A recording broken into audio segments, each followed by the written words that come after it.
Olá, seja bem-vindo, seja bem-vinda. Começa agora mais um Hora da Saúde, uma produção do Hospital de Amor que vai levar para você aí de casa informação de qualidade sobre diversos temas relacionados à saúde. Já falamos aqui sobre adolescência, né? Sobre gravidez na adolescência e tópicos de planejamento familiar. Encerramos há pouco tempo a campanha do Novembro Azul e a saúde do homem ganhou espaço para o debate. Mas e o adolescente menino? Em que momento eles aprendem a se cuidar? Esse é o tema do nosso programa de hoje. Para começar o assunto, eu convido o meu parceiro de programa, Dr. Marcelo Gobo Júnior. Olá, Dr. Marcelo. Olá, Glaucia. Saúde do menino é o nosso tema de hoje. É um tema muito importante que a gente fala muito pouco, mas com repercussões muito grandes. Em 2016, a OMS passou a recomendar o uso do termo infecções em vez de doenças sexualmente transmissíveis, uma vez que ter uma doença implica em sintomas e sinais perceptíveis, o que muitas infecções não têm nas fases iniciais ou mesmo por anos. Mas o termo DST ainda é utilizado pelos programas de atenção à saúde.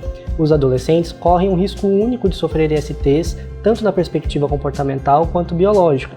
Em relação ao comportamento, é mais provável que os adolescentes se envolvam em comportamentos sexuais de alto risco, como parceiros concorrentes ou sexo sem camisinha. Em relação à biologia do aparelho geniturinário, as adolescentes mulheres diferem das mulheres adultas. Vamos sentar aqui, Marcelo, para falar mais sobre esse assunto.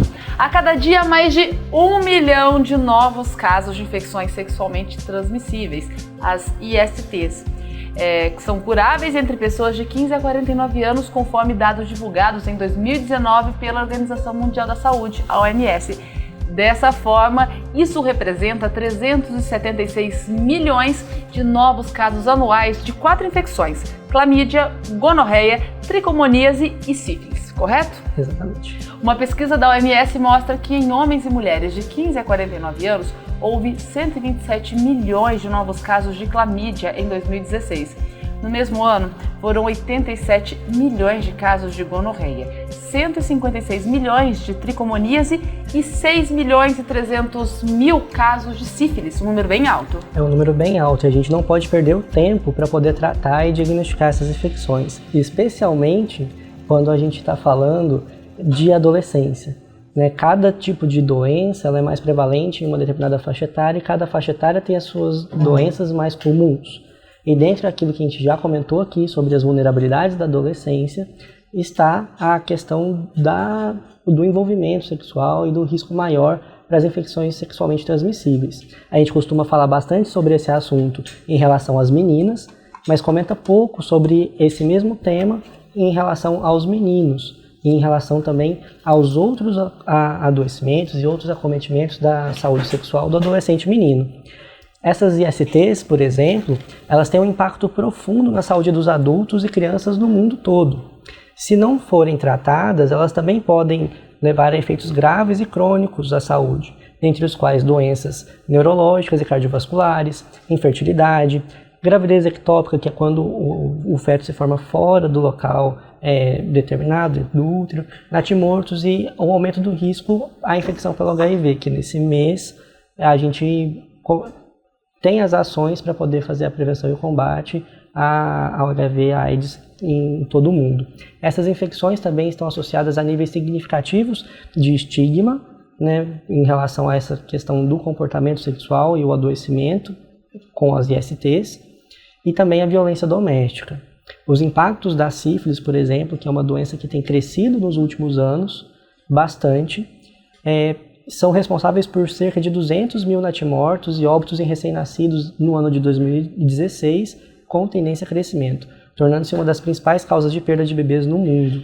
Marcelo, tanto os números quanto os casos são assustadores. Como é que esse tema é tratado no Sistema Único de Saúde? Ele é tratado? Ele é tratado e a gente tem uma certa dificuldade, às vezes, de poder abordar esse tema, especialmente por conta do preconceito, do tabu que está envolvido nessas temáticas de educação sexual, como a gente já comentou nos programas anteriores. Uma coisa que é muito importante a gente lembrar é que quando a gente está falando de planejamento familiar, gravidez na adolescência, a gente às vezes só olha para a perspectiva da menina na adolescência. E a gente precisa também educar o menino na adolescente. E a gente até comentou isso no programa, da importância de poder abordar esse tema entre os meninos, justamente para poder fazer a prevenção adequada e poder responsabilizar as partes da maneira como elas precisam ser responsabilizadas, né? A gente vai falar de planejamento familiar e gravidez na adolescência, a gente não está falando só da menina, ela não engravida sozinha, né? E junto com isso tem esse risco de exposição às diversas ISTs, que é um dos nossos temas de hoje. Marcelo, os meninos, os adolescentes, né, e meninos, eles são mais resistentes ao autocuidado, a procurar o Sistema Único de Saúde, a procurar uma unidade de saúde? Sim, a gente vê esse comportamento tanto nos adultos quanto nos adolescentes, mas nos adolescentes é quando a gente vai ensinar esse comportamento como permanente, né? Então, às vezes os adolescentes têm abertura para poder conversar, mas existe um certo medo de poder abordar essa temática e de como iniciar essa conversa junto do adolescente. Mas, de modo geral, os adolescentes eles são abertos ao diálogo.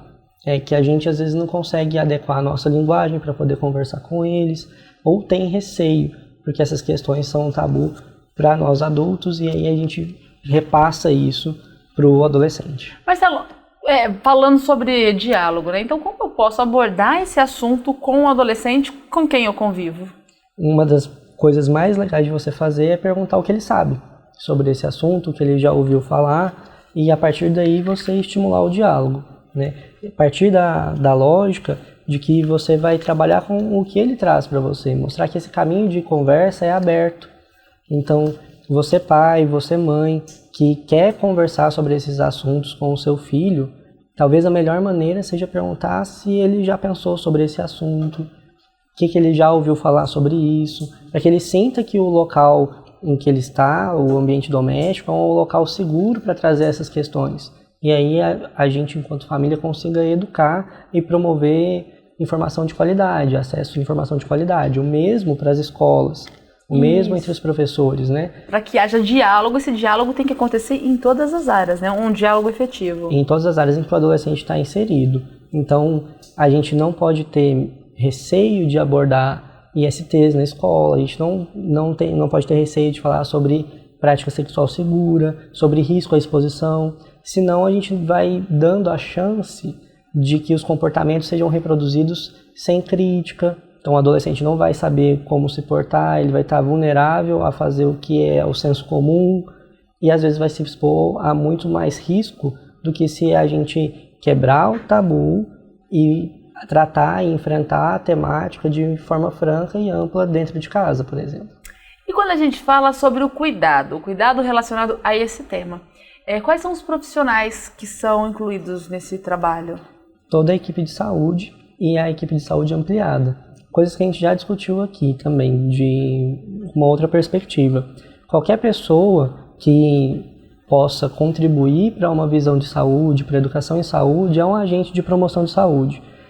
Seja essa pessoa tecnicamente formada ou não. Então, às vezes, um adolescente que já ouviu falar sobre isso, que tem conhecimento, ele vai agir como promotor da saúde entre seus pares, entre seus iguais, entre seus amigos, com muito mais propriedade do que um adulto que tem um diploma da área da saúde, pela questão de adequação da linguagem, por poder estar ali aberto ao diálogo. Se eu restringo o acesso, se eu não falo sobre isso, então eu dificulto a chegada do adolescente. Então, nesse sentido, não só a equipe médica, mas a enfermagem, psicologia, nutricionista, educador físico, os agentes de saúde, que são as figuras mais vistas dentro de uma unidade básica de saúde, mas também professores que vão estar em contato com esse adolescente nos seus mais diversos tipos de cenário, empregadores, quando a gente está falando de adolescentes que estão iniciando no mercado de trabalho como jovens aprendizes.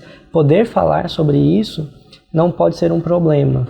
Se a gente quer evitar complicações, e aí a gente está falando sobre mortalidade, como a gente viu na abertura do bloco, a gente precisa poder falar sobre isso, para eu poder ensinar o caminho de se cuidar, o caminho de se prevenir, que são medidas comportamentais relativamente simples, mas que a gente tem dificuldade de falar sobre elas. E aí depois eu não sei como pedir ajuda. Não sei se você se lembra quando a gente falou sobre a menina poder ir na consulta ginecológica sozinha, a partir da adolescência. A mesma coisa para o menino.